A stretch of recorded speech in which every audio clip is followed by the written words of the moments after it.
And we continue with Chapter 10, Unwanted, Legacies. This part is called Depression and Anxiety. Conventional wisdom says that loss in childhood leads to depression in adulthood. Many scientific researchers have investigated the relationship between early loss and adult depression, but the path from one to the other remains unclear. Many factors influence the impact on early loss might have, including the relationship to the deceased, the personality of the child, and the quality of family life after death. Researcher John Bowlby concluded that childhood bereavement plays a casual role in only a small minority of cases of mental illness. Regardless of what experts say about the strength of the connection between loss and depression, many survivors are convinced that their childhood experience of loss figured prominently into their lifelong struggle with depression. To them, the despair and emptiness they felt as children never went away as they grew into adults. Those feelings resurfaced as hopelessness, existential angst, and boredom, and in extreme cases, as suicidality. Actor James Dean wrote to a friend, "I am sad most of the time, awful lonely too. I hope you're dying, because I am." Although Dean's own untimely death was most likely an accident, many believed that his dangerous behavior with cars and motorcycles was a form of suicidality, and that he never recovered from the despair he felt over the loss of his mother. Abraham Lincoln saw his frequent bouts of depression early in his life as being connected with his unresolved mourning for his mother. Lincoln was convinced that any woman he loved would die prematurely. His decision to break off his engagement with Mary Owens in 1936 was connected to his belief that he might bring death to a woman he loved. Prior to ending their relationship, Lincoln struggled with depressive ruminations and obsessive thoughts.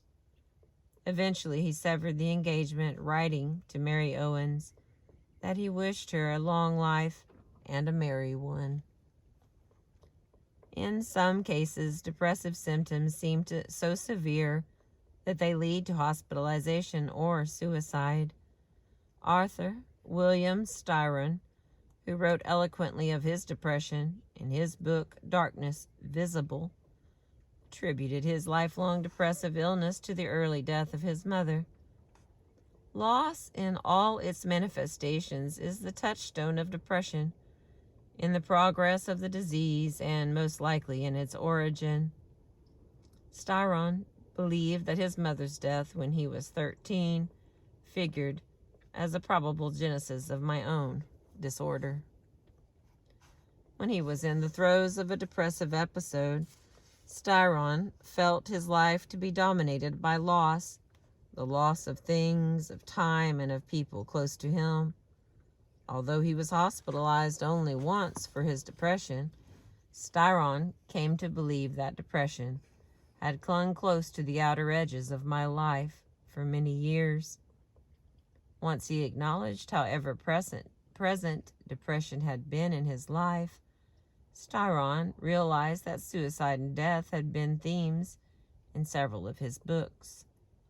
Styron's hospitalization was precipitated by a suicide attempt. Feeling that he could no longer endure what he called the despair beyond despair, Styron began to make preparations to take his own life.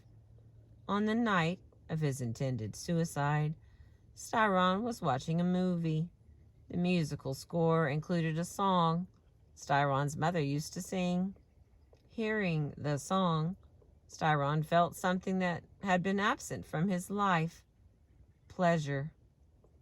And that moment of pleasure reminded him of all the pleasures he would lose if he killed himself. Styron later speculated that his own decision to live may have been belated homage to Mother. Whose less drove. I'm trying to read that sentence again. Styron later speculated that his own decision to live may have been belated homage to my mother, whose loss drove him to despair, but whose remembered voice may have called him to life.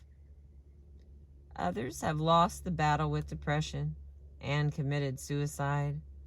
Poets Sylvia Plath and John Berryman, both survivors of the early death of fathers, saw their early losses as important in their lifelong depressions and eventual suicides.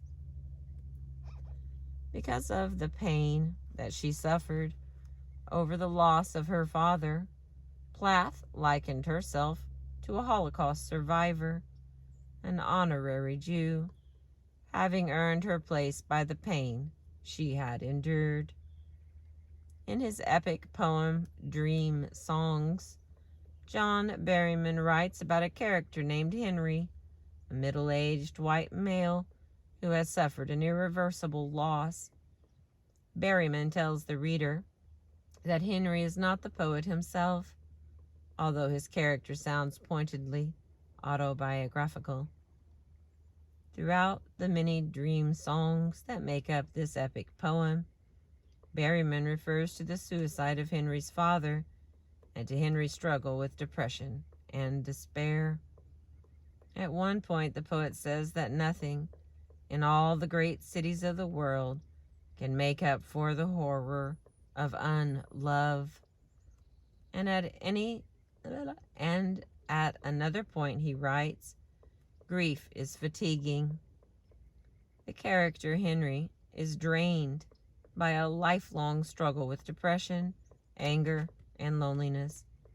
Father, writes Berryman, is the loneliest word.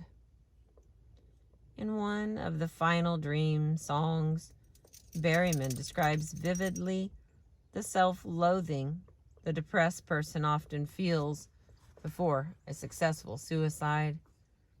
Berryman, like Plath, eventually took his own life.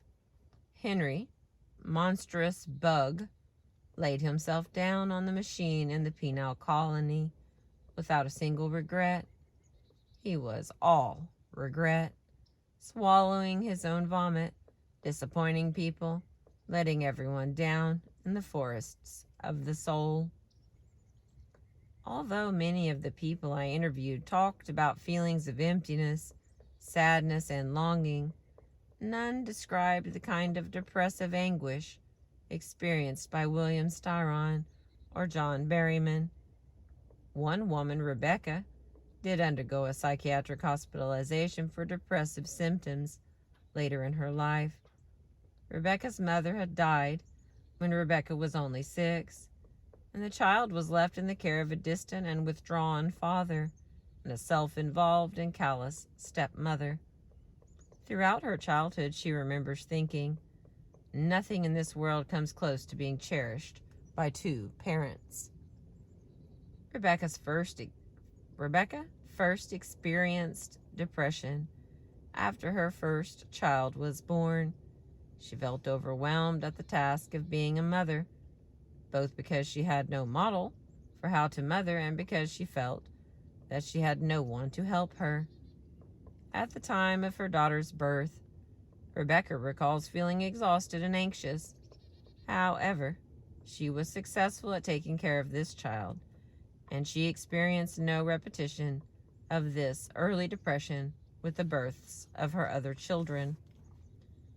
Her own memories of raising her children are that she loved them, cared for them, and provided as best she could. Her children have different memories, however.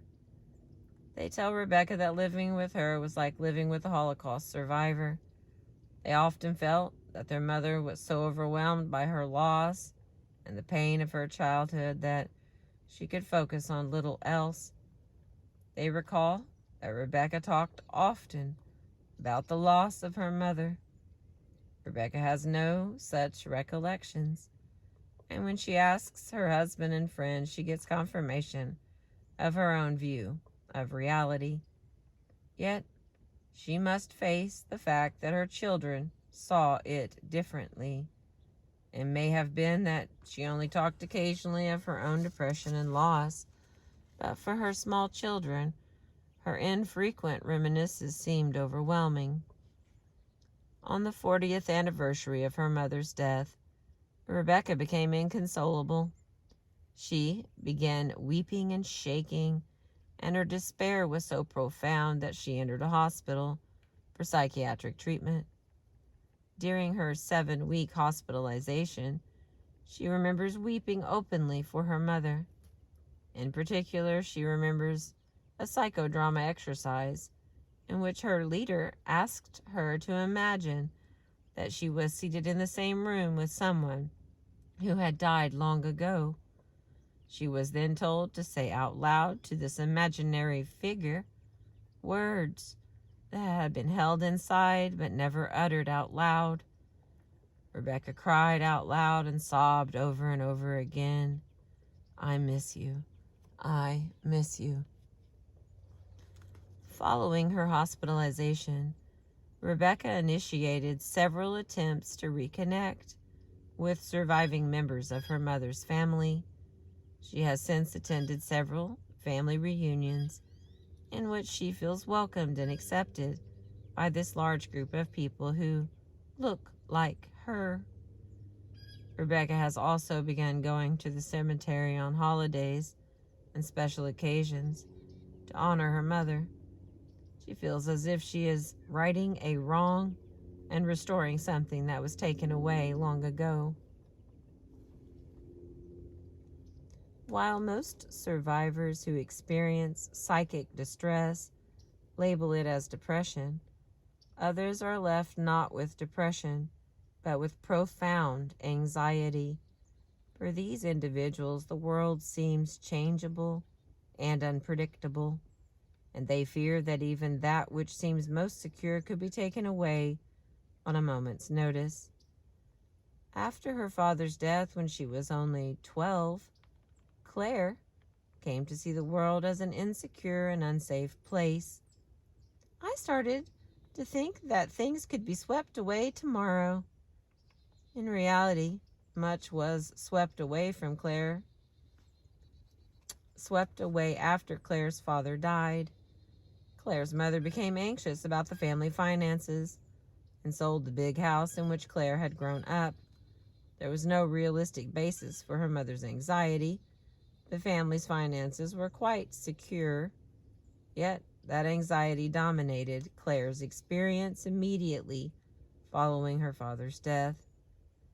During the time her mother was building a new home in a less expensive suburb, Claire and her mother shared a small apartment together. Claire remembers feeling ashamed about the little apartment in which she and her mother now lived. She also remembers feeling stunned by the enormity of the change that had overtaken her in such a short time. It seemed to Claire as if her whole world had altered overnight. She went from being a loved daughter in a secure and stable two-parent home, a child of the privileged class, to being alone with her insecure and anxious mother, living in what seemed to her to be a shabby and run-down apartment. Throughout high school and college, Claire continued to worry that anything about which she cared deeply would be taken away. She not only could not trust her possessions or her relationships, but she could also not trust her own mood. A happy girl could turn into a sad and despairing girl at a moment's notice. In her early 20s, Claire fell in love for the first time. Regrettably, her lover was someone who needed to keep their relationship a secret. Throughout an affair that lasted for several years, Claire continually worried that her lover would decide one day that the relationship was no longer possible, just as love had been snatched away by death when Claire was a girl. She now feared that the whim of her lover would snatch love away once again. Claire's pervasive anxiety about the world has had several unwanted consequences in her adult life. Her anxiety prevents her from enjoying many of the pleasures that are hers. Claire recently moved into a new and lovely home, which she designed and helped to build, yet she is afraid to enjoy fully the pleasures of her new home. Claire feels, if I enjoy it too much, it will probably be taken away. Claire's anxiety about the future also caused her to remain in an unsatisfying marriage for almost 20 years with a man who functioned primarily as a security blanket. Claire's husband was neither passionate nor engaged in life, but he was stable and predictable. And when she married him, she longed for a sense of security, which had been so lacking in her early life. It never occurred to Claire that she could be involved with someone who was both lively and stable. In the past, if Claire was forced to choose between passion and safety, there would have been no choice. She would always opt for security, because without that, she became too overwhelmed by her own anxiety and her fears about the future. In recent years, Claire has taken a risk by becoming involved with a lover who is much more emotional and tempestuous. In this new relationship, Claire has allowed herself to take the emotional risk she had avoided for years. She has even dared to believe that her new relationship does not necessarily need to end just because she enjoys it and cherishes it. Claire knows that her anxiety comes from her early loss of her father. Most of the time, she regrets that she is unable to experience enjoyment unaccompanied by worry. Occasionally, she rationalizes that there is a positive side to her insecurity. Because Claire does not believe in the certainty of a tomorrow, she tries to live her life fully today. Thank you for being with me and listening and seeing the sun tuck and hide behind the trees. We've been reading The Loss That Is Forever, Chapter 10, Unwanted, Legacies. I appreciate you. Thank you for listening.